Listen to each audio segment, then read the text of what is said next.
ए गण्या, उठ, वाजले बघ किती, आवरायचे नाही का? उशीर होत आहे ऑफिसला जायला, असं म्हणत राकेश अंथरूण आवरत होता. गणेश त्याला प्रतिसाद देत पुटपुटला, हो आवरतो रे, तू हो पुढे. तसा राकेश पुढे झाला आणि ऑफिससाठी निघाला. गणेश आवरून घराबाहेर पडला व त्याच्या नेहमीच्या चहाच्या टपरीवर चहा प्यायला गेला. त्यावर आज चहावाल्याची बहीण होती, जिला गणेश पाहतच राहिला आणि चहावाल्या बंड्याच्या आवाजाने भानावर आला. तो विचारत होता, दादा आज उशिरा आलात? गणेश एवढेच उत्तर दिले, कारण तो त्या मुलीला निहाळत होता. ती खूप सुंदर होती, नाजूक सुंदर, देवाने अगदी वेळ काढून बनवलेली. गणेशने न राहून विचारले, काय रे बंड्या, या कोण? बंड्या म्हणाला, दादा माझी धाकटी बहीण निलांबरी, माझी मदत करण्यासाठी तिला आणली आहे गावावरून. गणेश एवढे ऐकून ऑफिसला निघाला. दिवसभर गणेशच्या डोळ्यासमोरून ती हटत नव्हती. त्याने ठरवले, हिला जाळात ओढायची. दुसऱ्या दिवशी सकाळी पुन्हा गणेश उशिरा गेला. ती तिथेच होती, तिच्या कामात व्यस्त. बंड्या तिथे नव्हता. गणेशसाठी संधीच होती जणू. तो नेहमीप्रमाणे टपरीवर आला, चहाची ऑर्डर केली आणि बराच वेळ तिला आदर्शासारखा पाहत होता. ती कामात व्यस्त ऑर्डर्स घेत होती. तिला काही वेळाने जाणवले की तिच्याकडे कोणीतरी पाहत आहे. तिने नजर उचलून पाहिले आणि ती भारावून गेली. गणेश होता तसा, गोरापान, कुरड्या केसांचा, भुरळ पाडणारा. तीही त्याच्याकडे ओढली गेली, अगदी सहज. असं रोज भेटी होऊ लागल्या. निलांबरीला त्याची सवय झाली. गणेशलाही ते जाणवू लागले. त्याला तेच तर हवं होतं. त्याने तिला लग्नाची मागणी घातली. तीही पटकन हो म्हणाली. मग गणेशला हवं ते साध्य करण्याची संधी हवी होती. गणेशने एक युक्ती केली. त्याला बरं नसल्याचं सांगून निलांबरीला घरी बोलावून आपला हेतू साध्य करू असे त्याने ठरवले. गणेशची युक्ती कामी आली. गणेशला बरं नसल्याचे समजताच ती थेट त्याच्या घरी आली. गणेश पिसाळला होता. तिला पाहताच तिच्या अंगावर त्याने झेप घेतली. निलांबरीला काही प्रतिक्रिया करता आली नाही. त्याच्या तावडीतून ती सुटू शकली नाही आणि त्यातच तिचा जीव गेला. गणेश भानावर आला. तिचा निपचिप देह पाहून त्याची बोबडी वडली. पुरता हादरला तो. रात्री 10 वाजले होते. राकेशच्या येण्याची वेळही झाली होती. त्याने खूप घाईत आवराआवर केली. तेवढ्यात राकेश तिथे आला.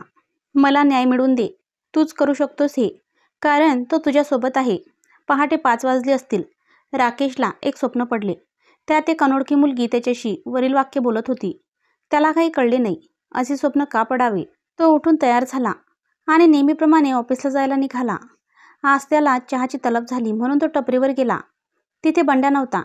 राकेशला जरा वेगळे वाटले. त्याने तिथे असलेल्या इसमाला विचारले, मित्रा, बंड्या कुठे दिसत नाही, गावी गेला आहे का? त्यावर तो इसम म्हणाला, अहो त्याची बहीण हरवली आहे, त्यासाठी तो पोलीस स्टेशनला गेला आहे. असे म्हणत त्याने निलांबरीचा फोटो राकेशला दाखवला. त्याच्या पायाखालची जमीन सरकली, कारण ती त्याच्या स्वप्नात आलेली मुलगी होती. तो काही न बोलता तिथून निघाला. तो दिवसभर याच विचारात होता. घरी आल्यावर जेवण करून तो झोपी गेला. पुन्हा तीच मुलगी, तेच स्वप्न. पण यावेळी तिने एक वाक्य जास्त बोलली, या 2 दिवसात तुला माझा बदला घ्यायचा आहे. राकेश घाबरून जागा होतो, कारण यावेळेस तिचे रूप भयंकर असते. त्याला काही कळत नसतं हे सगळं काय आहे. तेवढ्यात दिवे चालू बंद होऊ लागतात आणि एखाद्या पडद्यावर दिसावे तसे त्याला सगळं दिसू लागते. त्यात गणेश असतो आणि ती मुलगी जी राकेशला स्वप्नात दिसत असते. तिच्या मरणापर्यंत सारं काही त्याला स्पष्ट होते. राकेशचा या सगळ्यांवर विश्वास बसत नाही. गणेश असं काही करेल याची त्याला कल्पना करवत नाही. राकेश सगळं पाहून खूप घाबरतो. अचानक दिवे स्थिर होतात आणि एक आकृती त्याच्या समोर येते. अर्थात ती निलांबरीची असते.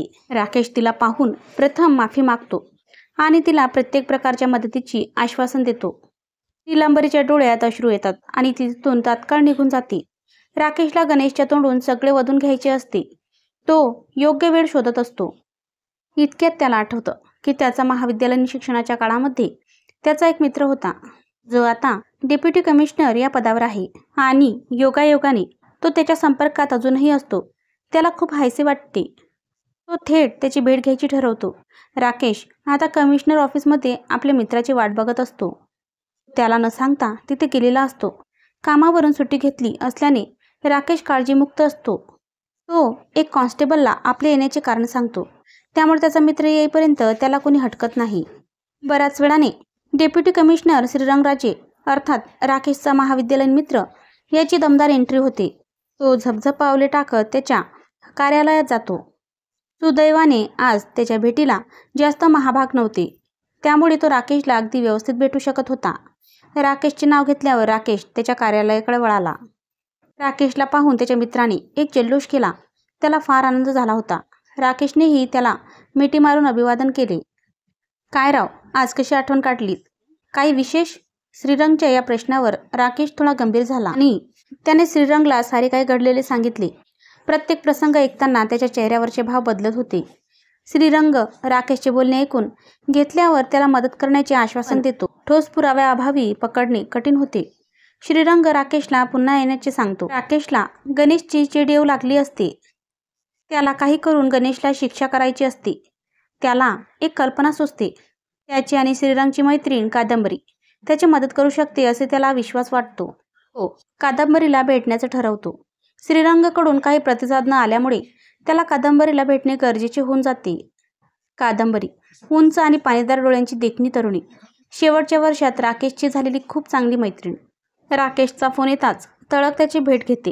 राकेश तिला सगळे काही सांगतो आणि कशा प्रकारे त्याला तिची मदत हवी आहे हे देखील सांगतो. कादंबरी सुरुवातीला या गोष्टीसाठी तयार होत नाही, पण निलांबरीची सत्य परिस्थिती ऐकून ती तयार होते. तिलाही गणेशबद्दल चीड निर्माण होते. त्यानंतर ती गणेशच्या कार्यालयात ती मुलाखतीसाठी येते. योगायोगाने गणेश मुलाखत घेण्यासाठी तिथे असतो. निलांबरी प्रकरणानंतरही त्यात काडी मात्र बदल झालेला नसतो. प्रत्येक मुलीला तो बरबटलेल्या नजरेने बघत असतो. त्यात कादंबरीची एंट्री होते. ती मुद्दाम मिनी घालून आलेली असते. तिच्या गोऱ्यापांढऱ्या रंगावर गुलाबी रंगाची मिनी खूप खुलून दिसत असते. अपेक्षेप्रमाणे गणेश तिच्यात अडकतो. तो तिला लगेच रुजू करून घेतो. दुसऱ्या दिवशी कादंबरी ऑफिसमध्ये काम करत असताना गणेश तिच्या डेस्कजवळ येतो. काम समजवण्याच्या निमित्ताने तिच्या हातावर हात ठेवतो.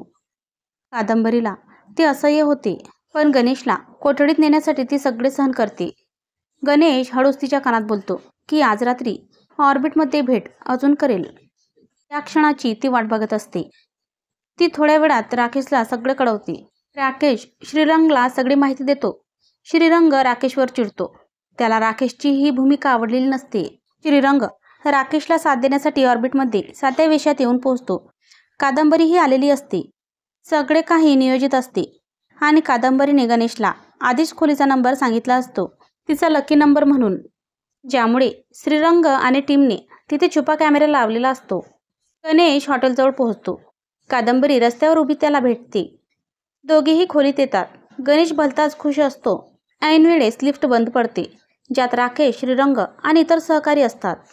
इकडे गणेशचा मृतदेह खोलीत निपचिप पडलेला असतो आणि कादंबरी घाबरून गोंधळून रडत असते. काही वेळाने राकेश, श्रीरंग टीमसहित खोलीत येतात आणि समोरील दृश्य पाहून स्तब्ध होतात. कादंबरी पुरती घाबरलेली असते. त्यावेळी तिला काही विचारणे दोघांनाही योग्य वाटत नाही. 2 दिवसांनी गणेशचा PM रिपोर्ट श्रीरंगच्या हातात येतो. त्यातले कारण पाहून त्याला कादंबरीला भेटणं गरजेचं वाटते.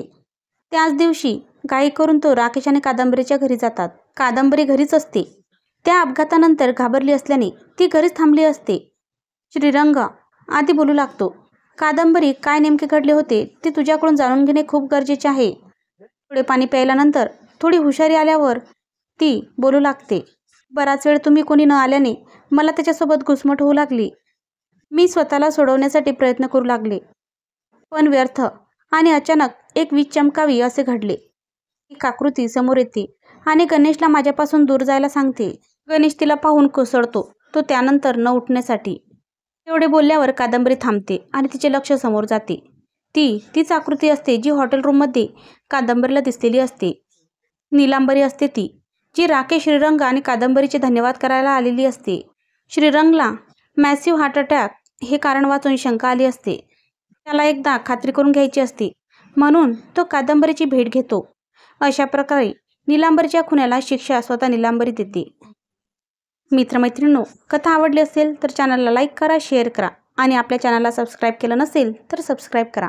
धन्यवाद.